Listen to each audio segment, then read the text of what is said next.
Halo semua, ini adalah berita yang tidak diberitakan oleh media-media di Indonesia.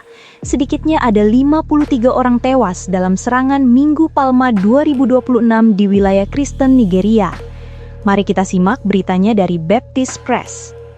Sedikitnya 53 warga Nigeria tewas dalam 3 serangan Minggu Palma di komunitas yang mayoritas beragama Kristen di Nigeria bagian tengah utara, menurut laporan International Christian Concern atau ICC dan pihak lainnya.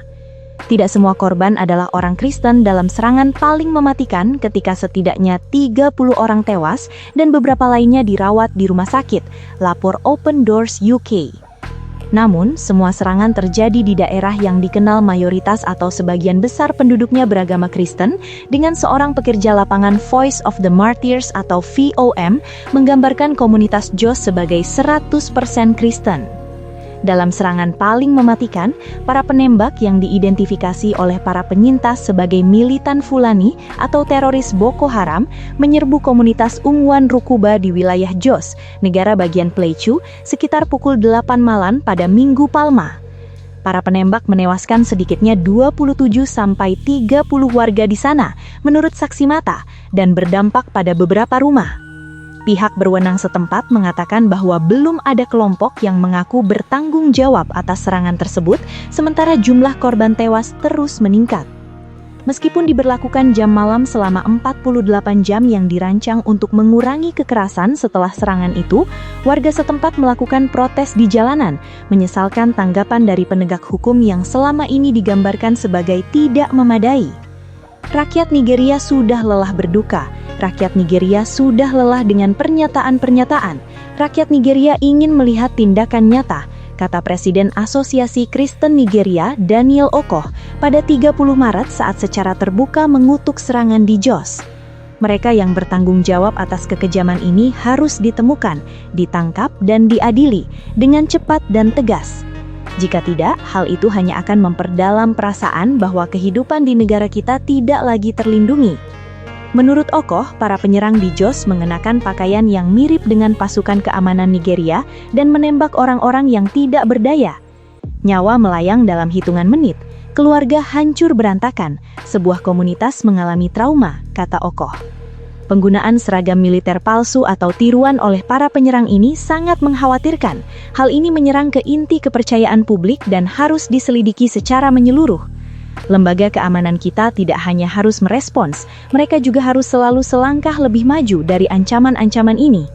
Dalam mengeluarkan perintah jam malam, Gubernur Negara Bagian Plateau, Caleb Manasseh Mutfang, mengatakan bahwa pemerintah negara bagian mengutuk keras serangan biadab dan tanpa provokasi terhadap warga sipil yang tidak bersalah ini, dan meyakinkan publik bahwa semua tindakan yang diperlukan sedang diambil untuk menangkap para pelaku dan membawa mereka ke pengadilan, seperti yang dilaporkan oleh Open Doors.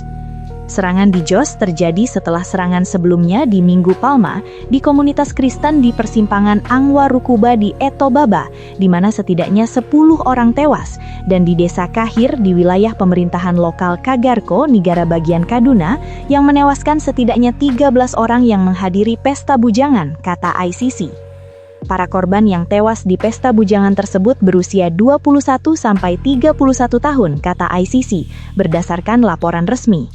Menurut ICC, mereka yang tewas di persimpangan Angwa Rukuba adalah orang Kristen, demikian pernyataan seorang pekerja kemanusiaan setempat. Juru bicara VOM, Todd Nettleton, menyerukan doa untuk komunitas Kristen yang dianiaya selama pekan suci ini.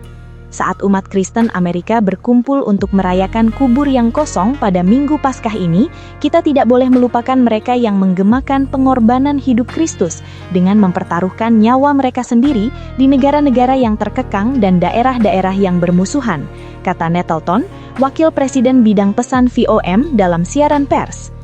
Bagi saudara-saudara kita di seluruh dunia, Paskah seringkali adalah musim yang penuh bahaya. Serangan terbaru ini sejalan dengan serangan teroris mematikan serupa selama pekan suci di wilayah Middle Belt Nigeria. Lebih dari 240 umat Kristen dibantai dalam serangan terhadap desa-desa di negara bagian Plateau dan Benue selama masa Prapaskah dan Paskah tahun 2025, beberapa di antaranya saat sedang beribadah, seperti yang dilaporkan ICC dan pihak lain pada tahun itu. Pada November 2025, pemerintah Amerika menetapkan Nigeria sebagai negara yang menjadi perhatian khusus karena mentoleransi penyiksaan agama berat terhadap umat Kristen, khususnya. Bulan berikutnya, militer Amerika melempar misil Tomahawk ke Sokoto di barat daya Nigeria, tetapi tidak pernah dilaporkan ada korban jiwa. Serangan udara tersebut terjadi sekitar 350 mil barat daya Jos. Ini dari BBC. Jam malam 48 jam diberlakukan setelah serangan terhadap sebuah bar di kota Nigeria. Jam malam selama 48 jam telah diberlakukan di beberapa bagian kota Jos di Nigeria Tengah, setelah sejumlah pria bersenjata melepaskan tembakan di sebuah bar terbuka yang menyebabkan serangan balasan mematikan, menurut laporan setempat. Polisi telah mengkonfirmasi bahwa 26 orang tewas. Belum jelas berapa banyak yang tewas dalam serangan awal dan berapa banyak yang tewas selama serangan balasan. Saat mengumumkan jam malam, Gubernur Negara Bagian Plateau, Caleb Manasseh Mutfwang, mengatakan bahwa penyelidikan telah dibuka dan mereka yang bertanggung jawab atas pembunuhan tersebut akan dibawa ke pengadilan. Negara bagian ini telah lama dianggap sebagai salah satu wilayah paling rawan konflik di Nigeria. Paul Manca, Ketua Dewan Pemuda di negara bagian Plateau, menduga bahwa jumlah korban sebenarnya mungkin bahkan lebih tinggi. Orang-orang berada di sini pada malam hari dan sayangnya, teroris jahat datang dan menyerang orang-orang kami, katanya kepada kantor berita Reuters. Kami telah menghitung puluhan orang yang sekarang tewas dan kemudian banyak lainnya juga dirawat di rumah sakit. Dalam pernyataan yang mengumumkan jam malam, Gubernur Negara Bagian Plateau mengutuk pembunuhan tersebut sebagai biadab dan tanpa provokasi, dan mengatakan bahwa lembaga keamanan telah diarahkan untuk mengejar mereka yang bertanggung jawab dan membawa mereka ke pengadilan. Warga setempat mengatakan bahwa ancaman telah diposting di media sosial sebelum serangan itu terjadi. Jam malam yang dimulai tengah malam waktu setempat akan tetap berlaku hingga 1 April. Warga diperintahkan untuk tetap berada di dalam rumah sementara personel keamanan meningkatkan patroli dan menjaga kehadiran yang terlihat di seluruh wilayah yang terdampak. Pasukan keamanan dikerahkan dengan cepat setelah penembakan, dengan pasukan dan personel lainnya bergerak untuk mengamankan area dan memulihkan ketenangan. Organisasi Kristen utama Nigeria menggambarkan serangan itu sebagai mengerikan. Dalam sebuah pernyataan, Asosiasi Kristen Nigeria atau CAN mengatakan para penyerang bergerak ke daerah itu dalam jumlah besar, mengenakan seragam yang menyerupai seragam pasukan keamanan Nigeria sebelum melepaskan tembakan ke arah warga sipil. Warga Nigeria yang tidak bersalah, laki-laki, perempuan, dan anak-anak diburu dan dibunuh dengan kejam, kata pernyataan itu, menambahkan bahwa pembunuhan tersebut bukan hanya tragis, tetapi juga tidak dapat diterima. Presiden CAN Uskup Agung Daniel Oko mengatakan insiden tersebut menyoroti semakin mendalamnya ketidakamanan di beberapa bagian negara, bahkan pada hari-hari yang dianggap suci oleh komunitas agama. Suatu nangsa tidak bisa terus berdarah seperti ini dan berharap maju. Kita berhutang keadilan kepada yang telah meninggal. Kita berhutang perlindungan kepada yang masih hidup, katanya. Negara bagian Plateau terletak di Nigeria Tengah, di mana sering terjadi kekerasan antara berbagai komunitas, terutama para penggembala yang mayoritas Muslim dan para petani yang sebagian besar beragama Kristen terkait perebutan akses terhadap lahan dan sumber air. Nigeria menghadapi berbagai tantangan keamanan di berbagai wilayah, mulai dari pemberontakan kelompok Islamis di Timur Laut hingga aksi bandit dan penculikan di wilayah Barat Laut dan Tengah. Para pengamat keamanan mengatakan bahwa tekanan yang tumpang tindih ini telah membebani sumber daya keamanan dan mempersulit upaya penanggulangan.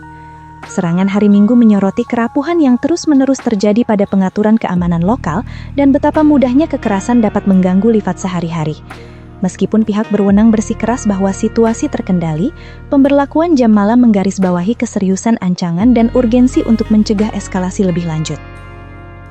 Atas peristiwa ini, Open Doors mengajak kita semua untuk mendoakan saudara-saudara kita di Nigeria. Mohon doakan semua yang terkena dampak serangan lain di Nigeria, kali ini di tempat berkumpul yang populer di komunitas yang mayoritas beragama Kristen di negara bagian Plateau. Sampai saat ini, belum ada pihak yang mengaku bertanggung jawab atas serangan tersebut, meskipun banyak spekulasi beredar. Kontak di lapangan masih mengumpulkan informasi. Universitas Jos atau Uni Jos yang berada di daerah yang terdampak telah menunda ujian yang dijadwalkan pada hari Senin dan Selasa menurut laporan. Insiden tragis ini terjadi lebih dari seminggu setelah setidaknya 23 orang tewas dan lebih dari 100 orang terluka dalam serangkaian serangan bunuh diri yang diduga terjadi di Maiduguri, ibu kota negara bagian Borno, dan memperkuat ketidakamanan yang melanda banyak wilayah di Nigeria. Mohon terus doakan bangsa ini dalam doa-doa Anda. Dengan pekan suci yang sedang berlangsung, yang dapat menambah kerentanan umat beriman di Nigeria dan di tempat lain di seluruh dunia, mohon doakan perlindungan bagi saudara-saudari kita saat mereka berkumpul untuk mengenang kematian dan kebangkitan Yesus. Terima kasih. Semoga semua yang terkena dampak tragedi ini mendapat penghiburan dari hadirat Yesus, seorang yang menderita dan akrab dengan kesengsaraan. Yesaya 53 ayat 3. Bahwa pasukan keamanan dan pemerintah akan menangani secara efektif masalah ketidakamanan yang melanda banyak wilayah di Nigeria, dan semua pelaku akan dibawa ke pengadilan. Untuk perlindungan bagi perkumpulan orang-orang yang beribadah selama Paskah di Nigeria dan di seluruh dunia, dan agar kedamaian Tuhan mengatasi segala ketakutan.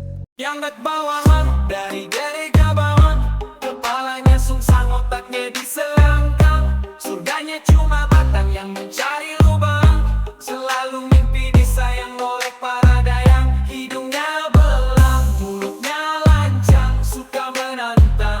Dengan muka garang, tidak bisa menang. Kalau tidak curang, sering dapat uang. Menggunakan parang, tapi ngaku dagang di tanah abang.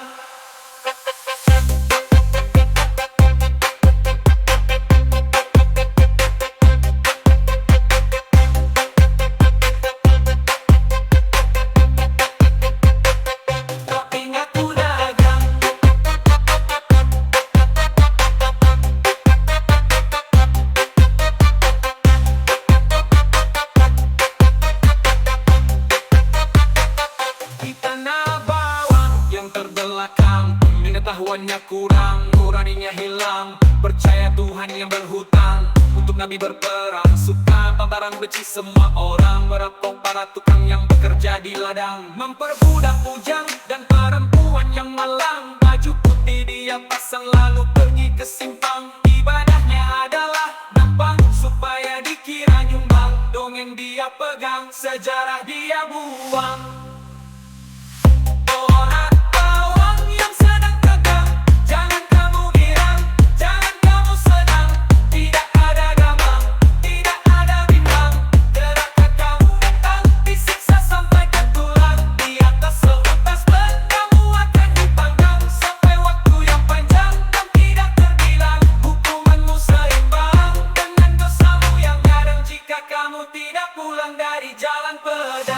Jadi tobatlah sekarang sebelum kesempatanmu melayang.